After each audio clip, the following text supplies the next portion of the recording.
Not sure why Twitch's chat is not working again. But you want to know what? Hey there, Justice 3 Gaming. Welcome to your daily dose of Marvel Strike Force. And today's subject is going to be none other than the Heroes for Hire.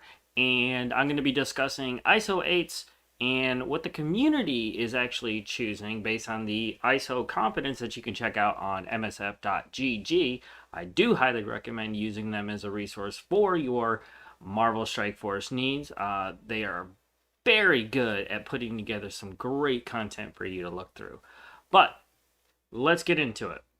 So I picked up Misty Knight finally to complete this Heroes for Hire team, and I went through some of the different variations of the ISO-8s and did my best guess, and I'm developing their ISO-8s. They're not filled out to their class 5s or anything like that.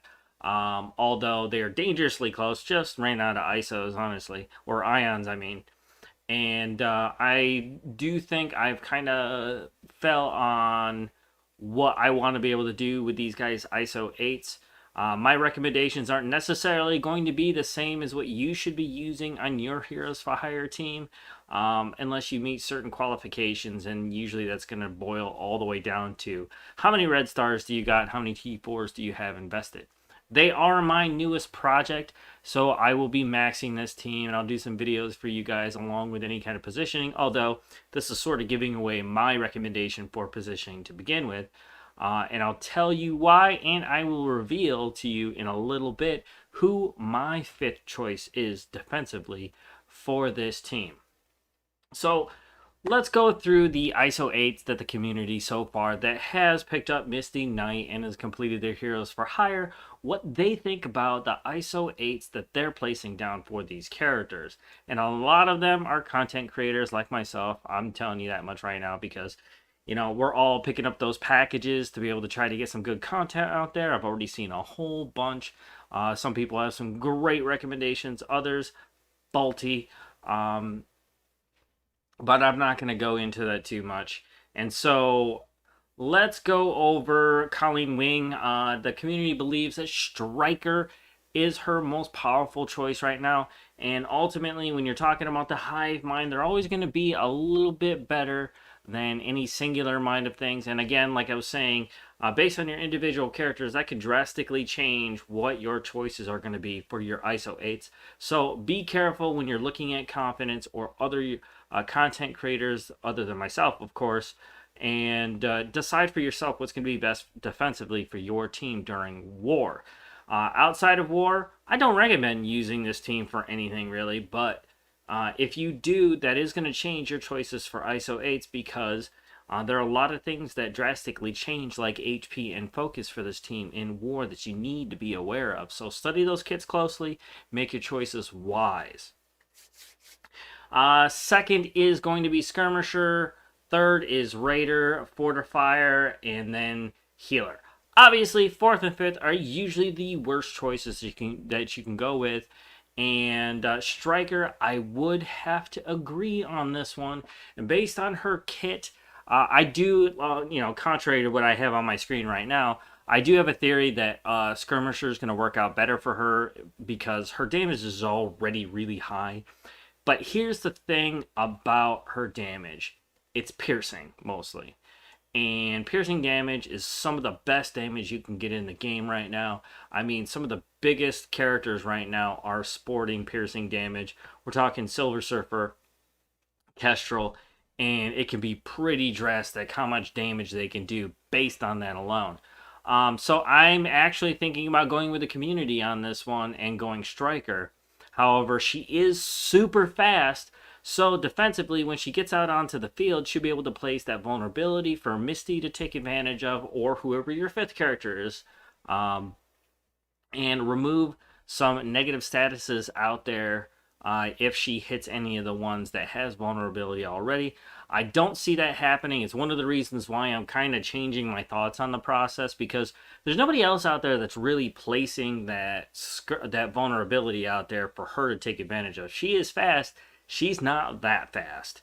And given that her piercing damage is actually pretty damn high, adding a little extra damage from her ISO-8s, will more than likely be a huge advantage. Now, I do think that once ISO Blues come out, Skirmisher probably is going to be the absolute best for her. But at the same time, because that damage is so high, I do believe because she's a brawler that her bleeds are really going to be affected by her overall damage that she's causing as a character. So, without seeing footage of my own characters going down, it's hard to tell. I can tell you for a fact right now, this team is impossible to gauge in RTA. I mean, at the level of play that I'm dealing with right now, I'm facing pretty much all Doctor Dooms, Emma Frost, and a Zemo for sure, and definitely those three, but a variation of those and some of the other more powerful characters in the game, especially Kestrel. Kestrel's friggin' everywhere in RTA, and so is Silver Surfer, but usually not at the same time. So again, I'm going to agree with this one and go Stryker for Colleen in the long run. That's probably going to be your best investment. You're going to get your most bang for your buck here on autoplay, obviously, for your defense here in war. Let's move on to Iron Fist. In first place, we got Healer, and then second, Stryker. Skirmisher is third, fourth, and fifth. Again, might as well push those aside. Fortifier and Raider are extremely hard ISO-8s to place. Not that I don't know where to put them, but they're very unique in who can utilize those the most. Fortifier usually needs some high evasion or fast character to really make that pop, like a couple of the symbiotes like Anti-Venom or Scream. But using Fortifier on tanks almost seems like a no-brainer, right? Not really, because they're super slow, and that percentage, it maxes out right now at like 7%, and that's not that big at all. I mean, of course, their max barrier is based on their overall HP, and Luke Cage is going to have an absolute metric ton of HP to be able to utilize that barrier. But once it's gone, it's gone. I mean, he's a taunter to begin with. So even your average hits are going to take that barrier down really, really fast. And he's not fast enough to build it up to the point where it's going to be useful again. So, Fortifier for me, it's a rare instance when you can actually get that to work right. Again, another one of the ISO-8s that I do believe is going to drastically change once ISO Blue comes out. And I may even switch Luke Cage back over to a Fortifier if that comes to it. On this one for Iron Fist, wholeheartedly 100% agree. Healer class is the one to go. Once this gets up to class 5, you're talking not about just the active healing that he can do to himself, but he's going to boost the on-turn heal that he's going to give to somebody. For one, 5% of that is going to be automatic heal to the most injured person, I believe. I mean, that's just going to happen no matter what because it's an ISO-8. He does have a decent chance for healing any heroes for higher or defender allies that are on the field. I also city heroes on the field, and when that happens, he'll be able to heal them. But that's not a guaranteed heal. There's still a chance that it might not work, and usually that's probably going to be the hold that you're going to want to take advantage of when it does happen. So healer there is definitely a big one. A lot of people might think that taking down Iron Fist is a really good idea. Having him be able to pop back over that 50% after he uses one of his charges, extremely useful. Do you want these guys to go down? No, not really. You want them to try to be a 2 to 3 shot team at the most, and that's where you want to try to utilize this team the best that you can, and that goes a long way in choosing who your 5th member is actually going to be. Now, let's move on to Luke Cage. The community believes that healer class is definitely one of them. Again, Fortifier is number 2, which I do actually find pretty mystifying. He's so slow. I mean, his armor is he's got some of the highest armor in the game, of course, and Fortifier could be a useful one, but replenishing that, not so great. However, I will say in war, this could be a deciding factor, and I do kind of understand why there might be this large chunk of current owners to use Fortifier and Healer. Healer, no brainer. Once his turn comes up, he has a ton of HP. This will boost him back up there, increase the sustain for this team overall, and you're good to go. However, Fortifier can have the same effect. And even more so, especially given the fact that you do have your characters like Kestrel or Silver Surfer out there that does have one-shot abilities. I don't think they can take Luke Cage down, but they can get him damn close. And that's why a lot of people, I think, are going healer class on this one. But Fortifier, now hear this one. Let's say you got a little bit weaker than normal Luke Cage. Well, Fortifier might actually be a better choice given that it has an on-spawn effect. Meaning he's going to get a huge chunk of barrier when he first comes onto the field. But that also includes resurrections. And this team does that extremely well. Okay? When they have charges, they can resurrect. And you'll be rezzing Luke Cage probably a billion different times. Not you specifically, but autonomically, you're going to get that spawn. And when that happens, dude, you got a big old Fortifier shield that Luke Cage, there's nobody better to be able to utilize a barrier like that and hold on to it long enough for the rest of the team to heal back up and be ready to go for the next round. So that Fortifier might actually be, this might be the first tank in the game that I think that can really use Fortifier well. I have come up against Luke Cages in the past before Heroes for Hire, and it's actually been pretty tough. And now he's got that massive increase to HP, not just for himself, but for all the Heroes for Hire. And he's going to get that resurrection, that on-spawn bonus to Fortifier. So there could be a good chance that that might be a good one, especially if you have a weaker than normal Luke Cage. Once he goes down, he's going to get another barrier. And there's a really good chance with that barrier that if any of the team was close to dying and he ends up taunting or getting that defense up out there, they're going, because of Iron Fist and some other effects, they're going to heal back up and be ready to go for the next sets of turns. And by then, between Misty and Colleen, they'll probably already be defeated, and Heroes for Hire will claim another victory. I personally am going to agree with the community on this one and go healer class for Luke Cage. My Luke Cage is actually not that bad, and most of my Heroes for Hire are all gear tier 14. I am now pushing them to 15 at the moment. And so in the current state and ranking that my alliance is actually in, we're fighting, the larger than normal teams that are out there. A lot of them are very familiar with my defensive lineup, so they know they got to save some really big guys across my lineup. And or they end up going to my partner that's in the other room because he doesn't have as boastful of defensive power as I do. And it kind of throws things off strategically when you're talking about a win or loss in war. But, my line's holding well so far, and this is probably going to push me over the edge just a tiny bit. Now, Misty Knight. There are a lot of people. Virtually everyone wants to put Skirmisher on Misty. That's a tough one to discuss. Let's go through. Second is Stryker, of course. Raider, Fortifier, Healer. Now, of course, the kit is a 3-0 kit. So all of it's made on attacks. The only other one that I would find useful would be Raider.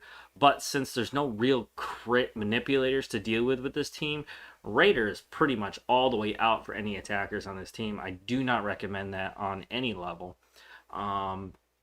So Stryker and Skirmisher are viable options here.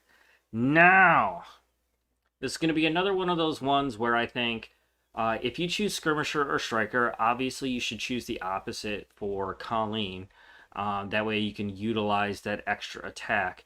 There are some extenuating circumstances there in that it's really going to depend on how powerful each one of those characters are, where your T4 investments are, how many red stars do they have. Skirmisher is a good one, But between Colleen and Misty, I really do feel like Skirmisher is a lost cause on these two. Now, Skirmisher is a good idea outside of war, but in war, not so much. Misty only has like one ability that doesn't have a manipulator to her focus that's not like ridiculously high, and 1000% is still pretty high. And anything with 5000%, of course, is extremely good. And Colleen, boasts that. And their abilities are boosting their focus to begin with. So more times than not, you're going to be landing those abilities to begin with. So there's not a lot to worry about when it comes to Skirmisher.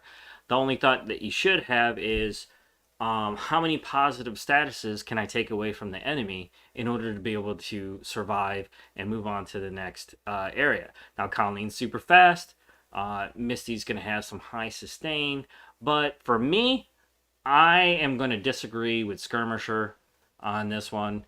It is pretty useful to her outside of war, but in war, not really. I mean, her basic does have a defense down on it, and you do want that to land and beat the check. But mostly, the economy around her kit is not that expensive at all. So when it comes around to her turn, she's gonna get maybe one or two good uses out of her basic, but it's not gonna make or break the fight, I don't think. I mean, I could be completely wrong after the first 30 to 60 days on this one, but I think Skirmisher is the absolute wrong decision to make here, and I think that's more or less a creative choice on anybody that does have her. And so ultimately, personally, as soon as I get the ions, both Misty and Colleen are going to have damage ISO-8s.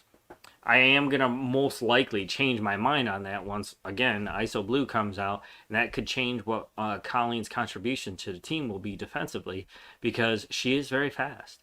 And if she can take out positive statuses from the enemy, that's even better. However, when you're dealing with superpowered characters, overpowered characters like Kestrel or Silver Surfer, well, you're gonna need that extra damage. Can't depend on Raider because the percentage is just too low to be dependable, but you can be guaranteed that your damage will get a huge boost if you use Stryker.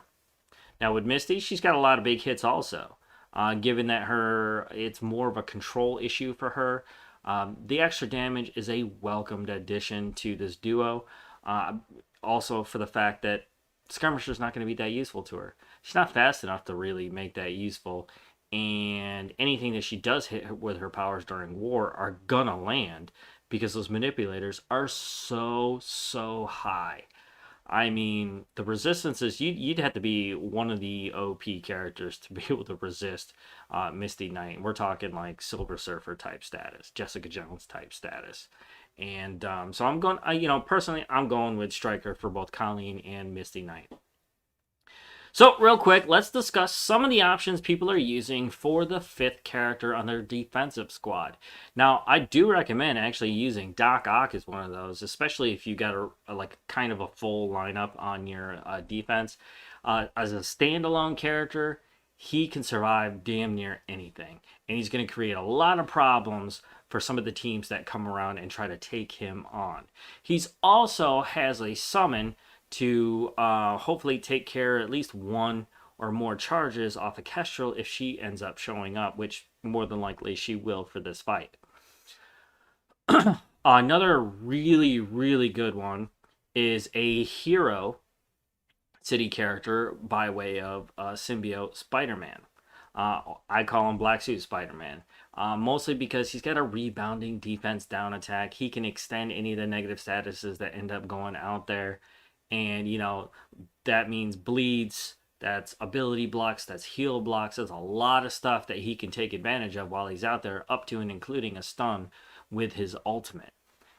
He also self-heals. So, I mean, that's a really good character to have. However, I don't recommend using him because you're taking him away from an extremely effective team in war, either, defensively or offensively in this case. We're not going to discuss, their effectiveness and their ISO-8s based on where they are, but I'll tell you for a fact that that is an outstanding war team, both offensively and pretty good defensively. but I don't recommend separating him from the team. They work really well together, and separated, they take a really big hit. You can replace them with Spider-Man, but you're not going to get the same effect, even close to the same effect, without symbiote Spider-Man. So don't do that one. But ultimately, of course, it's your choice.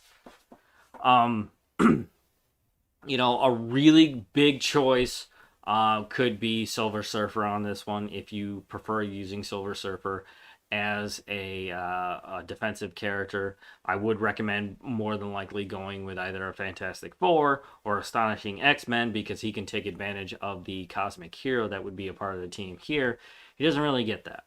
And it's not a make or break part of his character, but he's an extremely tough character and probably one of the best, if not the best character in the game right now, aside Doctor Doom. And even then, I would put them, like Doctor Doom, Kestrel, and Silver Surfer on that massive power scale evenly. Let's see here. What are some of the other options people have used as a fifth? There aren't a lot of city heroes to take advantage of here. Oh, there's actually one really good one, and that's going to be Miss Marvel.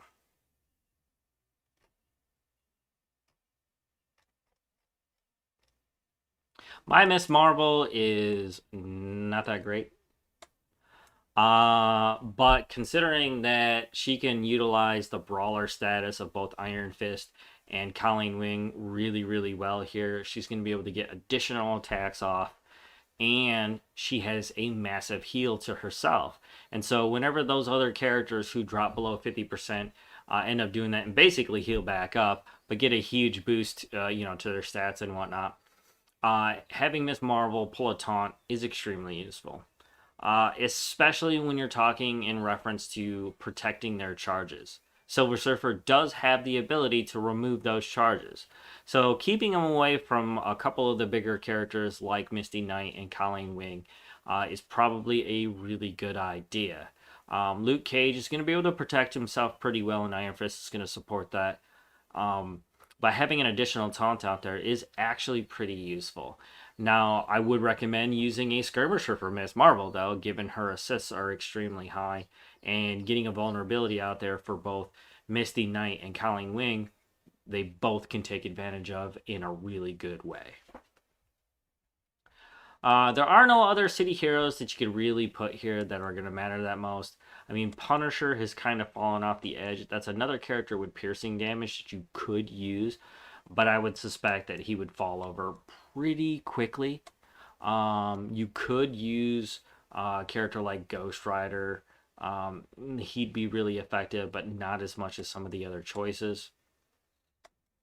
But there are no other city heroes that I would recommend using. Spider-Man's a really awesome character, or at least he used to be. However, he tends to get super squishy at times. He does have a really good high dodge chance, but you can't depend on that during war, because it's only going to take one good RNG turn to turn that out, and then now the Heroes for Hire are on their own. And more than likely, that's going to be the case anyways. Night Nurse is a good one for sustain, but you're taking her away from a couple other really good options on attack that you don't really want to mess with. And so, other than that, there's not a lot that you can utilize here. However, I will give you my choice for this team. And there's a couple different reasons why I want to use Multiple Man. One, I do have him to gear 15 because I kind of utilize them as a race between him and Venom into getting into the city lane of Dark Dimension 4. However, he does propose a very cool advantage to the Heroes for Hire team. First, I'm going to go ahead and give you my other reason for putting him on this team is that the X Factor is beyond overpowered when it comes to war offense. They are perfectly fine without Multiple Man. I mean, they're over the top with Multiple Man, but they don't need him. Especially when he provides a really good needed service here, which is his dupes.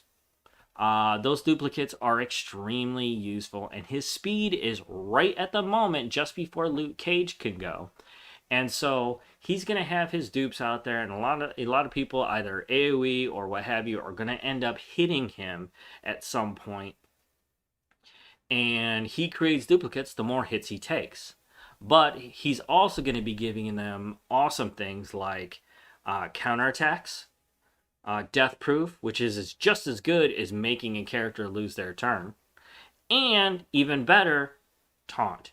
Having a taunt that's out there on the field, forcing the characters to attack that character, ultimately is going to provide a lot of protection for the charges for these characters. Now, there is a downside to it, in that once the dupes flood the field, you're giving options to AoEs.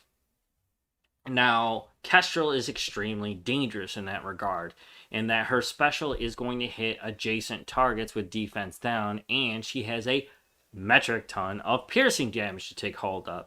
So you could open yourself up to a pretty big attack from her. But here's the upside to that. Any team that's trying to utilize those really big characters or teams, once they use them, they use them. They can't use them against any other teams out there. And there's some pretty big defensive choices out there that you need to be aware of when trying to take big characters like Silver Surfer, Kestrel, or even Doctor Doom into the mix to take this team out. Do you want to use that on them? Well, I think the best choice here, the most efficient choice at the moment, is going to be multiple man. He's going to get a lot of dupes out there. They're going to have death proof, counterattacks, and taunts to protect this team. And he's actually pretty durable. So once those dupes get out there, and like I was saying before, his speed is just right where he goes before Luke Cage. So any dupes that he ends up having out on the field, up to and including the special that he can use at that point, is going to receive a defense up from Luke Cage. Also, he can receive a benefit that none of the other characters get at this point, which is Iron Fist. Not only is Iron Fist going to be able to heal him if he takes any damage with his ISO-8 class 5 healing, but multiple man's a city hero. So he gets that city hero healing whenever Iron Fist is able to utilize it. And that's actually really useful. And which makes him a better choice than most of the others. Now, I would say the next best choice is probably going to be Doc Ock.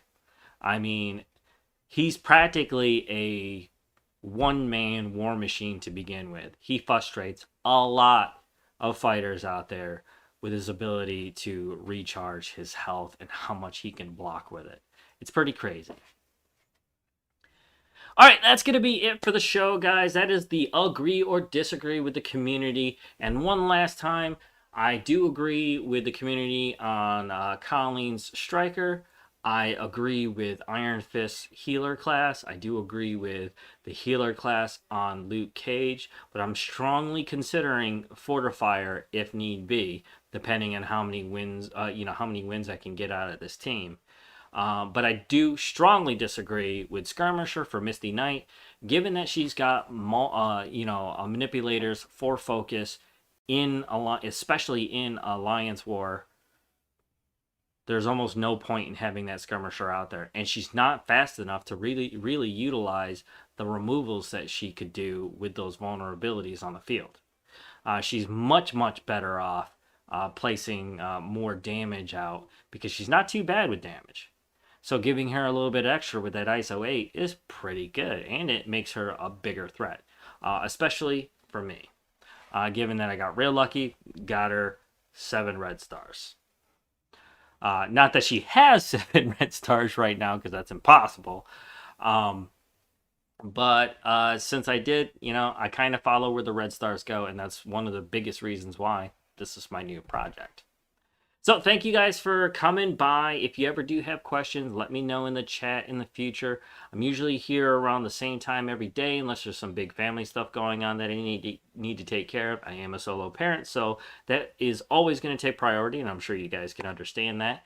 Again, thank you for coming by and following. If you're brand new to this channel, please consider following this gaming channel right here on twitch.tv/Justice3Gaming. I do game it up quite a bit during the day, and on the weekends I do have a lot of shows that go out.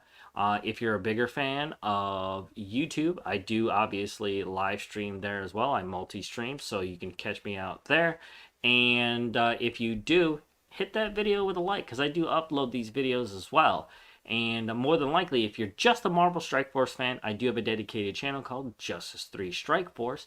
You can go there, check out the videos that I make here. I do the daily Strike Force show, and I try to upload them as soon as I'm able to just run them through a good render and publish them whenever I can in my free time. And leave comments, always. Put those in down below the video that's right here. If you're a real fan of the Daily Strike Force show, hit me up with a subscribe and turn on that notifications bell so you know when I'm uploading any brand new content just for you. And if you do like the Daily Strike Force show, you should make this a playlist or save a major playlist and auto add these videos as they come in. Thank you again for watching. I wish you passion, love, and gaming, and never forget rule number 1, and definitely rule number 1 of gaming in Marvel Strike Force is you go where the fun is, no matter who's telling you what to do, or if your alliance is trying to bully you into a decision you don't want to make. Go where the fun is. If you have to leave, do it.